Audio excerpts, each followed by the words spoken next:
Welcome in, everybody. If you're new here, welcome in. And if you've been here before, welcome back. I'm Rollshambo, the connoisseur and collector of all things sharp and shiny. And what I have in front of me is a box that I've torn the shipping label off of because I'm doing one of these unboxings. Now, typically I do more of a full review style, but today I felt like it was necessary to go ahead and just do a bit of a laid back review. So today I'm going to be opening up this package with the Concept Mini Corvid. It's absolutely awesome. If you want to check out the video I did on this one, I will link it up above. But this is a box from White Mountain Knives. White Mountain Knives recently had a sale that the knife in this box was included in, and because of that, I could not help it. I had to go ahead and hop on it, and you'll see why. This is a knife that I wanted for a long time, and I wanted it. I knew I was going to love it. They sold out at like 95 bucks, and then they came back, but they were over 100 bucks. I want to say at one time they were like 125 bucks, which is bananas. And I said, you know what? I'm going to wait. I know that price is going to go down. Obviously, this is a box from Kubey. Kubey did not supply this again. This was actually paid for using money earned from running this channel. I don't earn a whole lot, but I do earn enough where every now and then I can go ahead and, get something nice for myself when it's on sale. That's the important part. So I can't wait any longer. I did not want to skip this opportunity to do the unboxing for you guys. And you have probably already seen this in some form or fashion before. This is perfectly sealed. Come on. There we go.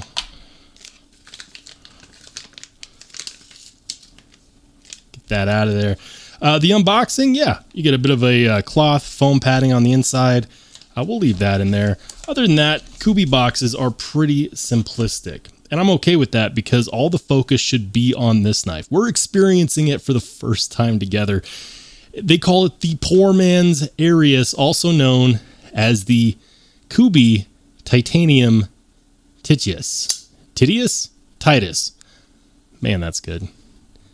We'll start from the top, from tip to tip.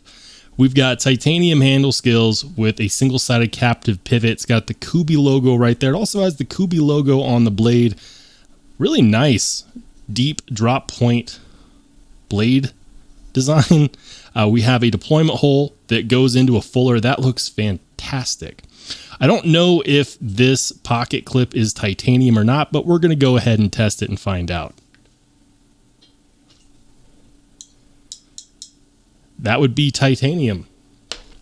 I know some people are going to say, well, not all metals aren't magnetic. Some of them are aluminum. They're not going to use aluminum for the clip. Trust me, they're just not. We do have no back spacer. It's running on barrel spacers. The inside does have some pocketed milling for some weight reduction. I don't know how much this weighs, guys. I have not done any due diligence. I wanted this to be a pure reaction. We do have 14C on the blade. What looks like T6 hardware. We'll go ahead and check that real quick. Nope, that is T8 hardware. No kidding. Okay. I take it back. We've got T8 hardware all around. Now, ordinarily, the Kubey Tityus in titanium with the 14C blade is going to go for about 100 bucks. That's the regular price. At one point they jumped up to 125 bucks. Then they calmed down and they said, you know what? We get we get it. People don't want to pay 125 bucks for this. What's the sweet spot? Sweet spot's 100 bucks. I think it's definitely worth that price. This was on sale at White Mountain Knives. They ran a sale. I talked about it on my live stream, and where they were doing $25 off. And then of course I have my channel discount, which is RSB10 at White Mountain Knives, which gave me another 10% off. And so we got this knife for the low price of 65 bucks. And I got to say, like, for those of you who actually went in on this and got this, damn, you got a phenomenal deal. This knife is worth way more than $65. I think that it's perfectly worth the $100 that it normally goes for. They say that it's the poor man's Arius, and I've never actually handled an Arius. I don't have Koenig Arius type money yet, and no one's offered to lend me one. And if they did, I'd be a little intimidated because, you know, those are $1,000, $1,200 knives easily. But it goes without saying, you get this nice milling right here. It's actually feeling pretty light. The action is good. It feels like it's running on ceramic bearings, and I wouldn't be surprised if it's got ceramic D10 as well. I've seen reviews where they say that the action is a guillotine, but it actually doesn't feel like a straight guillotine. It does feel somewhat controlled. It's not crazy. It has a flipper tab. The D10 is really well tuned for that flipper tab. And then you have plenty of lock bar access there. Something I'm really enjoying so far is the feel of these chamfered and rounded out angles on the handle scales. That feels phenomenal. I also really like the fact that we have flat pocket clip screws. Thank you. Thank you. You know, we don't ask for much here, except for maybe reversible pocket clips, which it does not have a reversible pocket clip. Okay, that's a bit of a bummer for the lefties. I'm sorry, guys. For the majority of knife collectors out there, knife enthusiasts, I think that you're going to like this. You know what I really enjoy about this knife is that it's just fancy enough, right? It's just fancy enough where you feel compelled to carry it, but not too fancy where you're not going to use it. It's got everything that you would want out of a quality knife. It's got titanium handle scales, good ergonomics. It has jimping up here. Hallelujah. Oh, yeah. You know I like some good jimping, and it's not just light cursory jimping either. It goes into this upsweep, and it's going to lock your finger in. This is a sharpening choil, I'm assuming, but you can, in fact, use your index finger there, and so you're going to get a nice lateral parallel pinch on there, which is going to be good for nice fine cutting tasks. Could you pinch grip it? Yeah, no problem. Ergos in hand feel good. I'm not really feeling any hot spots per se in a regular grip. How about in a reverse grip? No. No hot spots so far. The deployment, I think, is best on a reverse flick. And the nice thing about having a fuller is that you actually do have the opportunity to deploy it further down the blade. Further down the blade is actually going to give you a lighter detent. Meanwhile, further up the blade is going to give you a stiffer detent. Balance feels good. And it looks good. Guys, they make these in a bunch of different colors. I've seen like a bluish green. I've seen a black. This one is the plain version, which has like the blue hardware, which I think looks pretty good.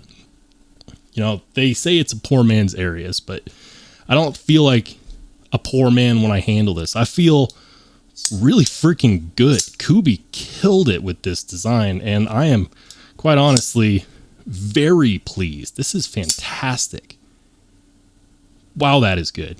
T8 hardware, minimal billboarding, although I don't really see the need to have Kubey on the pivot and on the blade. You know, I don't know why they did that. You know, I get it, KB, Kubey, or just put it on the blade and do something else with the pivot. That's a nitpick. I'm trying to think of something else to complain about here. I'm having a difficult time. We'll go ahead and compare it up against the knife that I think is very similar in overall carry profile, and that's going to be the Spyderco Manix 2. Yeah, they're both very, very similar, both in length. How about in thickness? Yeah, that is a dead ringer on handle scale profile. Wow. Something I will say, though, is that people are going to look at this and say, well, I just wish it had a different steel than 14C28N. 14C is amazing. If you didn't know, 14C28N actually performs identically to LC200N, which is considered by many to be a super steel due to its extremely high toughness and corrosion resistance. If you want a knife that will not rust, you can get it in Vanex, you can get an M390, or you can get a knife that has superior toughness and get an 14C28N. I think it's crazy because this steel is actually not hard to manufacture. It's not hard to heat treat. That's why you see it on a lot of budget knives, because companies can afford to make it reasonably priced. Unlike M390, where they have to actually, you know, screw up the heat treat and give it a soft Rockwell hardness to be able to manufacture it within their costs.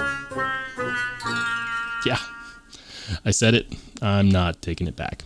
14C, very easy to manufacture correctly, so you're going to see it correctly heat treated pretty frequently. If you want to see my video on that, I did a Steel Snobs video. I'll link it up there in the corner. Otherwise, guys, I actually really like this. I like the sound, the acoustics.